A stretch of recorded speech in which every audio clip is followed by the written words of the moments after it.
الله لا إله إلا هو الحي القيوم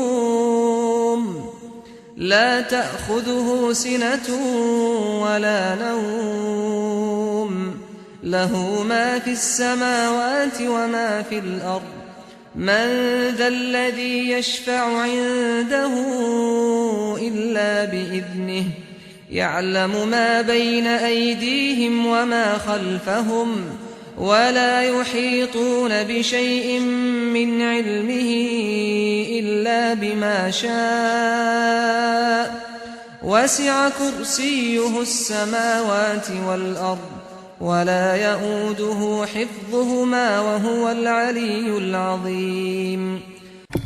Bismillahirrahmanirrahim. Alhamdulillah wassalatu wassalamu ala Rasulillah. Amma ba'd.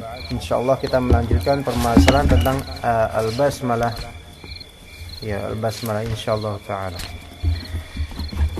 Al-Imam An-Nawawi rahimahullahu taala berkata, Assalamualaikum. Mas Rian tuh di sini aja.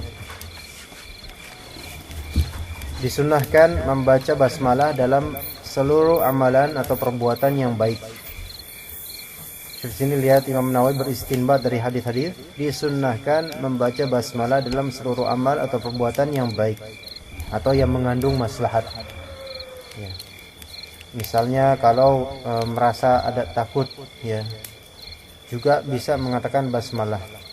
Biasanya kalau diangkot-angkot itu kan, ya, ada ibu-ibu mau duduk itu bismillah. Itu boleh enggak? Ya enggak masalah dengan itu. Ya karena mungkin ada kekhawatiran atau di tempat duduk itu nanti takutnya ada ranjau atau ada apa gitu kan. Maka bismillah. Nah.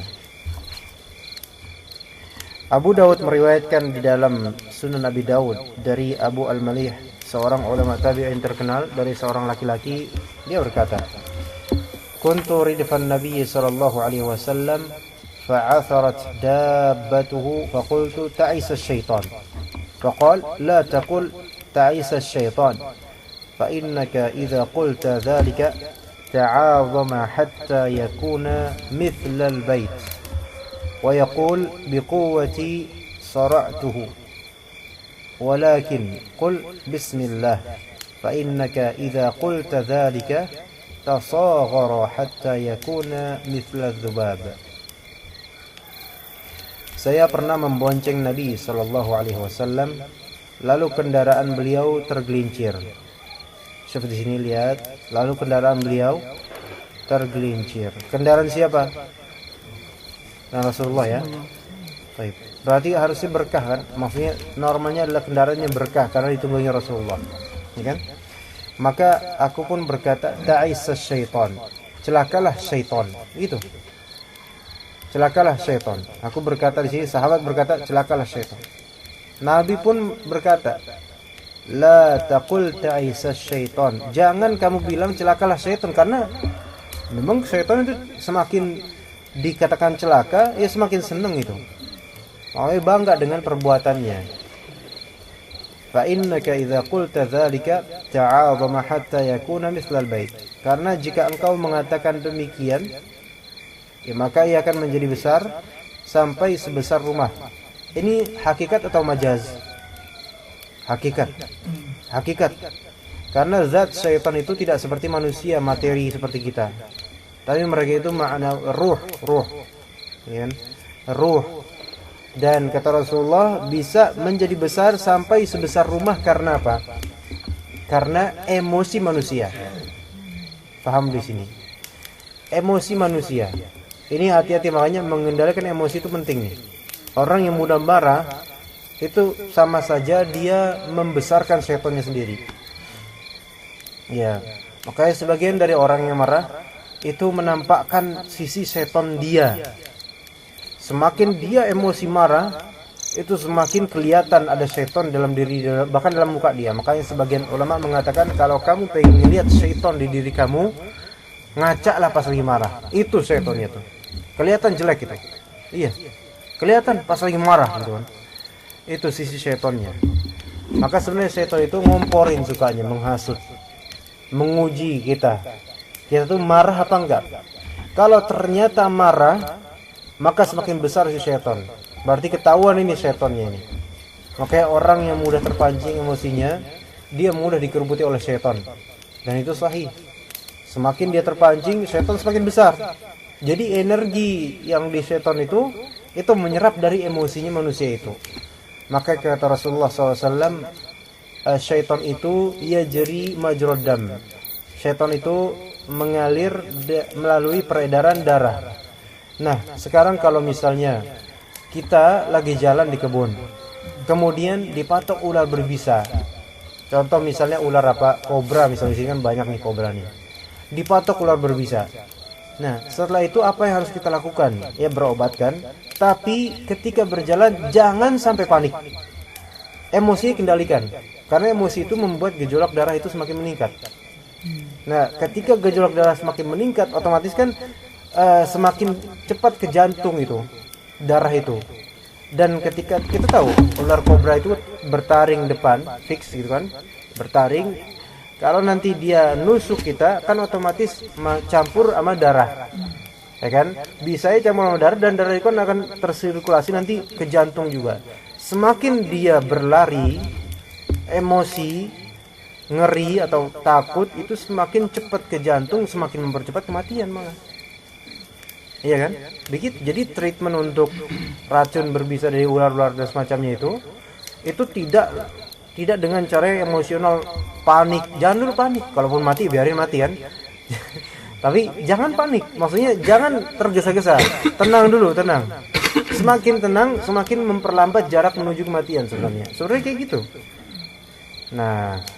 Nah, begitu juga dengan kalau misalnya kata Nabi yajri majrad dam, syaitan itu, maka jangan ditambah-tambahkan itu syaitan sampai ke jantung kita, ya, melalui darah ini yang diemosikan, emosi. Sampai kalau udah nguasain jantung, wah itu udah susah itu. Udah bersemayam nanti di sini, naudzubillah. Susah. Ya, begitu. Jadi kalau misalnya kita punya sikap punya kebiasaan marah, itu netralisir cepat-cepat itu. Makanya Nabi SAW kan menyuruh kalau misalnya kita marah duduk sampai nggak bisa wudhu lah, karena insya Allah wudhu itu perbuatan yang mengusir setannya, insya Allah. Begitu. Ya, jadi berhati-hati di sini. Setan ketika cara membesarkan setan itu, membuat setan besar itu ada, yaitu emosi tidak dikendalikan. Ya, bahkan bisa jadi antum maksiat, ini setan lebih besar. Tapi kalau antum marah, setan lebih besar. Ya. Karena kalau orang marah itu udah kayak kesurupan. Dia akan keluar dari lisannya kalimat-kalimat kufur, bahkan kalimat durhaka juga sama orang tua. Na'udzubillah. Iya. Terutama ini dalam urusan rumah tangga. Setan ini sangat suka berkontribusi dalam memecahkan rumah tangga ini. Baik antara anak dan orang tua ataupun suami dan istri. Ya, makanya suami ini harus, alhamdulillah suami kalau laki-laki kan lebih prima dalam menghadapi emosi mereka. Tapi kalau suaminya udah lepas kontrol, itu udah susah itu. Tapi kalau perempuan karena baperan, ya, bawa perasaan dikit-dikit, nah itu setan mudah itu. Makanya hukum tolak itu tidak mengenal ucapan perempuan. Maksudnya perempuan bilang, udah kita putus, kan? Enggak sah dalam Islam. Apa tolaknya? Apa kalau kamu masih pacaran, kita putus, ya alhamdulillah bagus. Iya. Nah, tapi kalau laki-laki, ya udah. Karena laki-laki lebih balance, lebih bisa dinetralisir untuk emosinya. Maka harus dikontrol ini emosinya laki-laki. Kecuali satu kemarahan yang setan itu enggak membesar, yaitu kemarahan alal haq, dengan kadarnya. Marah karena kebenaran. Ya, misalnya ada kemungkaran, kemudian dia marah, berusaha untuk mencegahnya dengan kadarnya, maka ini malah justru memperkecil setan. Iya, memperkecil setan. Makanya penggebrekan rumah-rumah maksiat gitu, itu setan kabur-kaburan itu. Sebenarnya benar itu. Cuman karena memang hal kayak gitu malah menimbulkan fitnah lebih besar di negeri ini, makanya jangan dulu dilakukan itu. Padahal seharusnya itulah yang layak dilakukan, langsung digerebek aja, hancurin itu rumah itu. Iya, atau hancurin orang-orangnya. Itu setan lari-larian. Laknatullah itu kan. Apa? Laknatullah memperkecil enggak? Apa? Laknatullah. Iya, karena kita menyebut nama Allah, kemudian berdoa kepada Allah, la'natullahi alaik gitu. Atau la'anakallah wahai ya setan gitu. Ya. Semoga Allah melaknatmu. Iya, memperkecil insyaallah. Yang penting di sana ada zikirnya gitu. Makanya kata Rasulullah SAW, kalau misalnya kamu berkata celakalah setan gitu, dasar setan, ini gara-gara setan nih, oh malah seneng, ini gara-gara saya, gitu kan? Akhirnya berhasil saya, malah seneng mereka. Setan itu mancing itu. Makanya kalau misalnya antum dikerjain sama orang, itu sebenarnya dikerjain sama setan juga. Kalau antum membalas dengan emosi, ya, dia bakal membesar. Berhasil nih. Dakwah misalnya. Dakwah harus sabar kan? Antum dicegat, diselengkat gitu sama setan-setannya. Tetap hadapi insya Allah dengan sabar. Kalau lama-lama sabar, mereka yang mengecil. Lama-lama orang yang dulunya menyelengkat kita, nyelading kita, mereka malah dapat hidayah. Karena apa? Setannya mengecil. Karena apa? Kesabaran kita, kontrol emosi yang bagus. Itu alhamdulillah. Insya Allah seperti itu. Tapi kalau misalnya kita lawan dengan membalas lebih besar lagi atau membalas yang sama, malah itu yang diinginkan setan itu sendiri gitu loh. Ya. Maka kalau misalnya kita mengatakan celakalah setan, maka setan itu sampai membesar sampai rumah. Ini hakiki loh, benar gitu loh. Makanya kadang kalau orang yang indigo atau yang serupan atau yang punya siksa atau semacamnya, sebenarnya ada setannya itu dalam dirinya, ada jinnya, itu kadang melihat ada genderuwo segede rumah lah, ya itu sebenarnya kayak gitu emang, kita nggak lihat normalnya. Tapi ada beberapa yang memang bukan merupakan kelebihan, tapi memang karena ada jin dalam dirinya bisa melihat. Di sini bukan bisa, tapi dibisakan melihat, dan pun dengan pandangan jin gitu, melihat untuk genderuwo gede banget 3 tingkat kan, terus dan semacamnya, ada kuntilanak gede banget satu rumah, itu hakiki kayak gitu emang. Tapi kemudian kalau misalnya dia mengikuti nasihat Rasulullah ini, bisa itu menjadikan genderuwo atau kuntilanak itu sekecil-kecilnya, bisa, dan itu pernah kita lakukan, nanti insya Allah ceritakan ya. Idza qulta dzal, iya, maka setan itu akan berkata biquwati sara'tuhu, dengan kekuatanku aku telah menjatuhkan dia. Jadi kan ini ceritanya kendaraan Rasulullah, ini kendaraan siapa? Rasulullah SAW itu tergelincir loh, jatuh. Mungkin nggak sekarang kita naik motor jatuh disebabkan kerjaan mereka? Mungkin, bukan khurafat. Ya. Ada beberapa dukun dendam sama kita dengan kajian yang di Rawa Bambu sana, kajian Rawa Bambu di Pasar Minggu, nanti insya Allah ke sana. Itu karena beberapa hal, ada beberapa dukun dan juga banyak dari setan dendam. Kan libur Ramadan, kemudian diteruskan setelah 1 bulan setelah Ramadan, itu malam menjelang malam Sabtu, tadi malam, maksudnya malam Sabtu hari Jumat, setelah pulang kerja dari kota wisata, itu tiba-tiba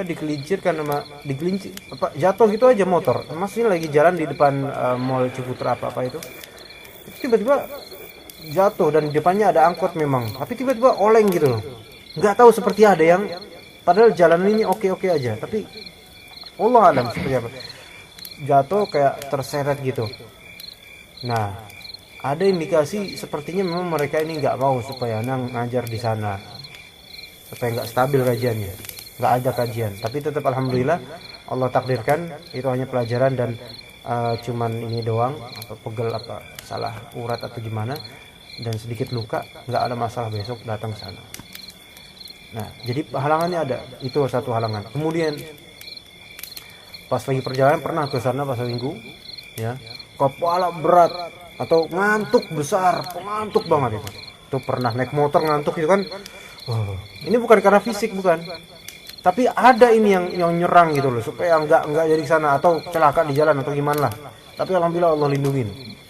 Udah zikir terus, baca Al-Qur'an, itu tetap susah itu. Wah. Terus habis itu juga ada di tengah perjalanan ada yang nelponnya nangis, tangisan kutil anaknya, gitu. Yang nelpon keluarga, langsung habis itu ke tempat keluarga, tempat yang bersangkutan, jadi terlambat ininya, apa namanya, kajiannya di sana. Jadi memang tantangan itu mereka yang ini. Tapi kalau misalnya kita nggak sabar, marah-marah, gara-gara setan nih kayak gini, ya seneng dia, hahaha, akhirnya bisa bikin dia sebal juga gitu. Enggak, tapi kalau misalnya ini sabar, ini qadar takdir Allah, qadarullah ma syafa'ala, insyaallah ini ada hikmahnya, pahalanya besar, malah dia bakal nangis itu setan itu. Aduh, susah, nggak bisa juga nih orang, cari cara lain. Jadi kayak gitu. Ya, akan tapi bacalah bismillah. Jadi bacalah bismillah karena jika engkau membaca demikian, niscaya ia akan menjadi kecil sampai sekecil lalat. Dan ini pernah alhamdulillah Anda lakukan. Ya, suatu ketika ada beberapa dari murid kena jin, ya. Karena memang dikirim atau gimana. Kemudian dikirim sama dukun, maksudnya dari dukun gitu. Kita ruqyah, terus kelihatan dukunnya di rumahnya sana mengirim pasukan genderuwo gitu. Tiba-tiba murid-murid ini mereka ngelihat itu ada genderuwo, banyak banget genderuwonya gitu, gede-gede pasukan gitu. Langsung bilang bismillahirrahmanirrahim, kecil mereka semua. Tiba-tiba murid-murid kita ini melihat mereka langsung kecil. Kelihatan nama mereka. Iya, kecil gini katanya. Kecil semua ini. Dan itu bukan sihir, maksudnya bukan Anda melakukan sihir, tapi bismillah. Dalam hadis ada seperti ini. Mereka bakal kecil. Gitu kan? Hah? Imut. Jadi kayak apa ya? Oh, imut gitu. Bismillah. Langsung pada imut pasukan itu loh. Jadi kayaknya andai kalau misalnya kita bisa ngeliat ya. Kecil, jelek, hidup lagi gitu kan. Baik, dan dalam riwayat At-Tirmidzi dari Ali radhiyallahu anhu, dia berkata Rasulullah sallallahu alaihi wasallam bersabda, satru ma baina a'yunil jinni wa awrati bani adama idza dakhala al-kanifa an yaqula bismillah. Tabir antara pandangan mata jin dan aurat-aurat anak Adam apabila ia masuk ke dalam jamban adalah dengan membaca bismillah. Jadi dengan membaca bismillah itu aurat antum enggak dilihat oleh mereka. Kita tahu kan khubus dan khaba'ith seperti kajian tadi malam Umdatul Ahkam. Itu kan khubus jamannya khabith. Khaba'ith jamannya khabithah. Itu syaitan laki-laki dan syaitan perempuan. Jadi khubus, jadi kha, ba dan tha itu artinya jijik, kotor itu artinya. Jadi khubus dan khaba'ith itu jenis syaitan yang tinggal di tempat-tempat yang memang menjijikan, kotor, tempat sampah, ya, kemudian bantar gebang sampahnya itu kan banyak khubus dan khaba'ith itu, banyak setannya itu. Ya. Nah, di kamar mandi terutama itu kerjaan mereka banyak di situ. Yang jin perempuan, ya mereka juga banyak yang suka menjilatin softtek misalnya. Nyari energi dari situ, darah haid, bahkan makan kotoran manusia. Kalau misalnya kita nggak membaca bismillah atau nggak membaca a'udzubillah Allahumma inni a'udzubika minal khubuthi wal khaba'ith, itu ada bagian dari diri kita yang akan dimanfaatkan oleh mereka. Mungkin kita keluar malah membawa mereka, bisa jadi. Ana pernah di kamar lagi belajar. Kemudian istri keluar dari kamar mandi. Tiba-tiba pala anak rasa dia megang gitu. Anak tanya, tadi kamu nggak baca doa ya sebelum masuk ini? Iya, lupa tadi. Pantesan pas keluar keluar juga setannya gitu. Nauzubillah. Ini seperti itu. Khubus dan khaba'ith. Di tempat-tempat sampah dan semacamnya itu ngumpul mereka itu.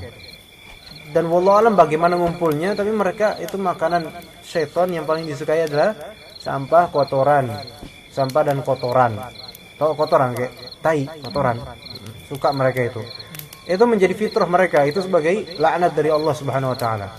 Adapun kalau misalnya jin yang muslim dengan izin Allah, sebagaimana terlisankan oleh Rasulullah ketika para jin bertanya, apa kira-kira makanan buat kami? Maka tulang ya, termasuk tulang yang dibacakan bismillah oleh kita. Jadi misalnya kita makan ayam, ada tulangnya, sebelum makan udah baca bismillah, maka kan tulangnya akan terbuang. Nah, tulang itu tidak akan dimakan oleh jin kafir, tapi akan dimakan oleh jin muslim. Cuman jangan juga berbuat yang nggak benar, seperti mentang-mentang kita pengen solidar sama jin muslim, kita kumpulin tulang-tulang bekas makanan kita taruh di bawah pohon bambu. Ini namanya persembahan buat jin. Iya, syirik nanti. Takutnya kedepannya malah terkena apa? Tipuan. Iya, ntar malamnya terus mimpi, ini saya yang telah kamu beri makan, saya adalah jin muslim, penampilannya kiai, ya kan? Padahal setan itu dibalik itu. Iya, pernah di antara keluarga kita, ketika ini ngelihat, coba, ini kan kamu diserang sama jin, bisa ngelihat gak mereka? Oh bisa, itu banyak, itu banyak. Tapi mereka pakai baju takwa semua, pakai peci, jadi kayak orang-orang pengajian itu banyak. Coba baca a'udzubillahi minasyaitonirrajim. Ya a'udzubillahi minasyaitonirrajim. Pas dilihat, tiba-tiba yang tadinya putih-putih langsung jadi hitam semua. Jadi setan berubah gitu. Jadi mereka kadang-kadang mentalbis dan menipu dengan cara seperti itu, dilihatnya seperti jin muslim padahal syaitan. Makanya jangan sampai kita ketipu, ini saya jin muslim nih, saya gini-gini, belum tentu jin muslim. Walaupun mungkin, tapi belum tentu. Wallahu a'lam. Baik. Ada pertanyaan? Jam berapa sih? Ini makanannya belum datang nih, makanan.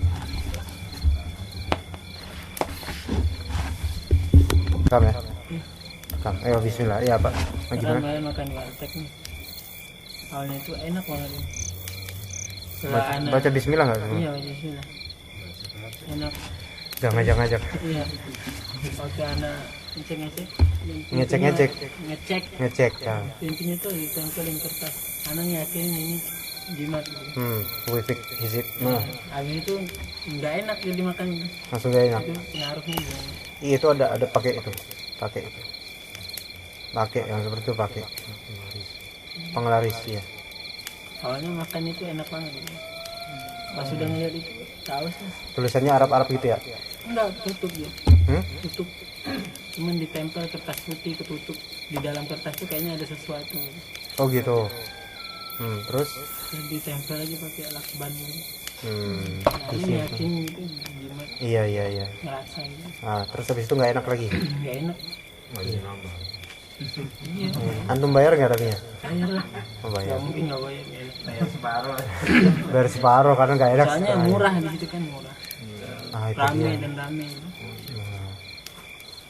Itu ngeri itu. Iya, itu insya Allah ada ininya itu. Wallahu a'lam. Tapi ada itu kayak gitu. Berpengaruh banget itu. Di beberapa tempat kalau misalnya antum, Anda nggak tahu antum mungkin peka atau enggak tentang ini. Jin itu biasanya nyerang pala gitu kan. Megang gitu. Kayak kerasa ada megang, ada kerasa agak berat dikit. Kalau antum masuk ke restoran atau rumah makan yang ada kayak gitunya, itu pakai itu. Itu pakai. Tapi nggak tahu, kadang jimatnya nggak kelihatan.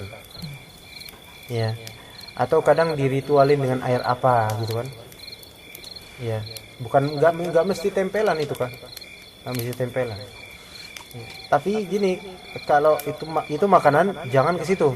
Tapi kalau misalnya sekadar barang kayak beli minyak kayu putih atau beli apa ya, pulpen atau apa, nah itu nggak masalah dengan itu, nggak masalah.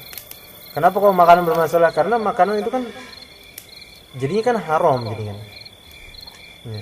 Antum mesti kalau tentang jin kok nggak ini ngobrol, digeserin jinnya. Jangan tiduran. Sampai mana tadi? Sampai kokokan ayam ya? Sampai apa? Makan haram. Nah itu yang diinginkan mereka tuh. Jadi ini itu penglaris. Kemudian setan akan memberikan unsur-unsur yang haram di makanan kita, di makanan yang kita makan. Mungkin dengan cara menyuruh penjual atau pembuat makanan tersebut memasukkan unsur-unsur tertentu yang membuat makanan itu menjadi haram. Iya, kayak gitu. apa misalnya cicak mati, bangkai cicak, bangkai tikus, bangkai apa, bangkai gini gitu kan, masukin tuh ke makanan itu, sehingga makanan itu jadinya haram. Yang tadinya halal jadinya haram. Iya, sehingga orang-orang mengkonsumsi yang haram. Iya, dan makanan yang haram itu berpenyakit, baik secara maknawi untuk perilaku nanti jadinya, atau secara materi, yaitu penyakit fisik nanti jadinya. Nah, itu yang diinginkan untuk kehancuran manusia tuh. Mereka tuh inginnya kayak gitu. Jadi benar mereka pakai jin, maksudnya hakiki gitu loh. Mereka pakai jin benar, dan itu biasanya dari dukun, ya kan? Benar mereka pakai jin. Jadi jangan kira, oh nggak mungkin restoran pakai jin, makanan pakai jin. Ini justru nggak benar. Sekarang lebih inovatif. Sekarang kan banyak hal-hal yang inovatif sekarang pakai jin. Ya, akhirnya kan pakai jin. Jinnya ngebantu nggak? Ngebantu tapi dalam artian menipu gitu loh. Benar itu ngebantu untuk melariskan dagangan, tapi nggak mungkin itu murni membantu, nggak. Pasti ada yang harus dibayar, ada tumbalnya, dan pasti ada efek negatifnya. Kemudian apakah jin itu cuman kerjanya cuman narok bumbu-bumbu ala jin ke makanan itu selesai? Enggak. Jin itu bakal bisa membuat keluarga itu adu domba. Nanti mungkin pegawai, di antara pegawai ada yang sebel sama pegawai lain, terhasad dan adu, itu kayak gitu banyak. Oke, kalau ada perusahaan atau restoran atau tempat makan satu sama lain saling mencaci, itu biasanya berpotensi karena pemiliknya memakai jin. Juga misalnya dulu ada di Depok ada tempat makan luas, rumah makan gitu.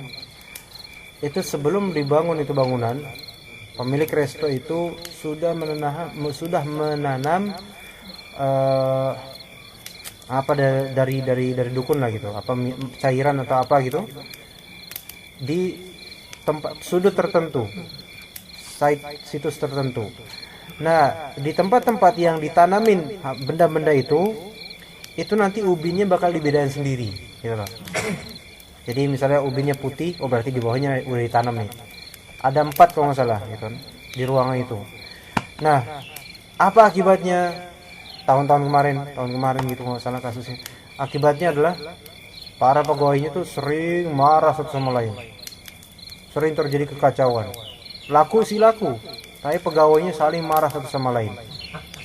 Iya, itu kan gak enak banget itu. Akhirnya bingung, lama-lama taubat juga itu pemiliknya, ini saya nggak benar juga nih kalau misalnya pakai ini bakal berlanjut terus seperti ini, nggak bakal habis-habis. Akhirnya apa? Dipanggil peruqyah. Ya, terus habis itu di ruqyah itu tempat. Tapi nggak tahu sekarang kelanjutnya gimana, nggak tahu ceritanya. Cuman habis itu peruqyahnya itu kena ini langsung sakit berapa hari gitu. Kena panah atau apa gitu, kerasa dipanah gitu. Habis itu sakit berapa hari. Jadi memang kadang meruqyah itu ada risiko,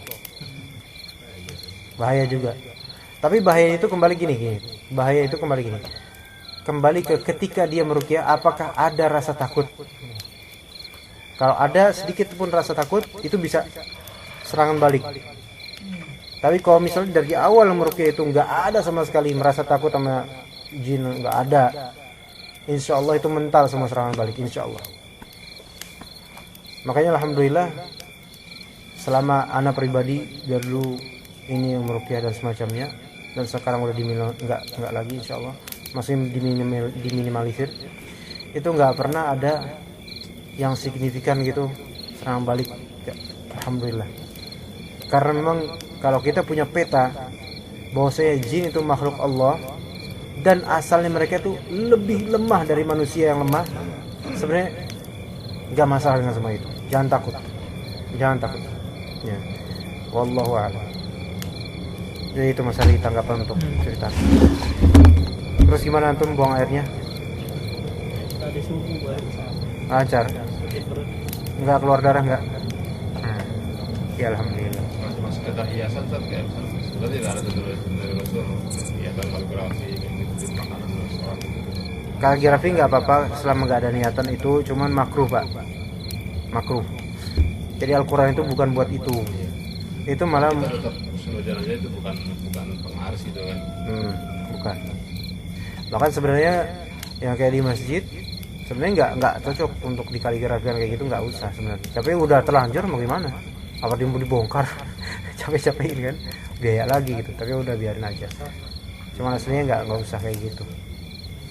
Karena itu malah justru perbuatannya biasanya orang-orang yang percaya dukun yang kayak gitu. Tapi ya, jadi tergantung niat. Kalau antum niatin itu untuk mendatangkan jin, datang itu. Jadi ini penting ini. Iya. Makanya waktu sekolah dulu di pesantren, ada di suatu tempat PlayStation. Ya, nah duduk di sana. Kemudian karena anak-anak pesantren kan dikira alim.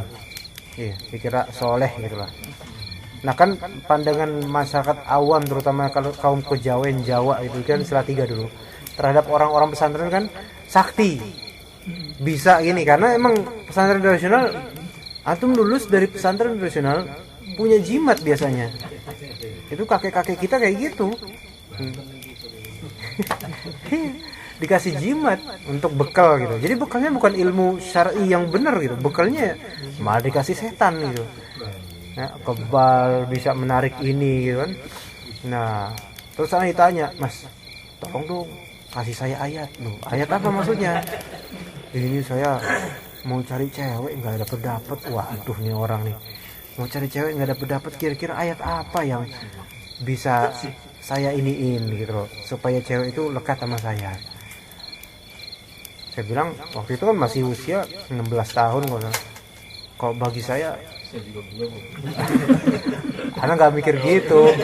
Saya aja belum, anak emang waktu itu nggak mikir nyari perempuan, nggak mikir gitu. Itu emang nggak ada mas, nggak ada ayat buat khusus buat perempuan tuh nggak ada gitu. Oh nggak ada ya, tapi ya tolonglah apa tulisin saya ayat apa aja yang mas suka lah apa aja ayat gitu. Karena emang masih polos kan, anak juga nggak ngerti ya, tak tulisin ayat apa gitu loh, lupa kan. Wah, tak tulisin aja ayat ini yang saya suka gitu. Kalau nggak salah kayak gitu, masalah. Udah lama soalnya 2004 dulu, 11 tahun yang lalu. Tak tulis aja. Nggak tahu tuh ayat tersebut dijadikan apa, nggak tahu. Apa mungkin direndam di air terus diminum atau gimana, nggak tahu. Itu gara-gara apa? Nyari cewek tuh. Nyari cewek supaya deket sama perempuan. Itu kan kepercayaan itu. Keyakinannya kayak gitu. Nanti terjadi nggak? Bisa terjadi, tapi tipuan dari syaitan. Nanti kemudian berzina dan semacamnya. Itu kan kayak gitu. Iya. Wallahu taala a'lam. Tapi kita cukup sampai situ, insyaallah kita lanjutkan break aja, makan biasa maksudnya. Subhanakallahumma bihamdika asyhadu an la ilaha illa anta astaghfiruka wa atubu ilaik. Alhamdulillah.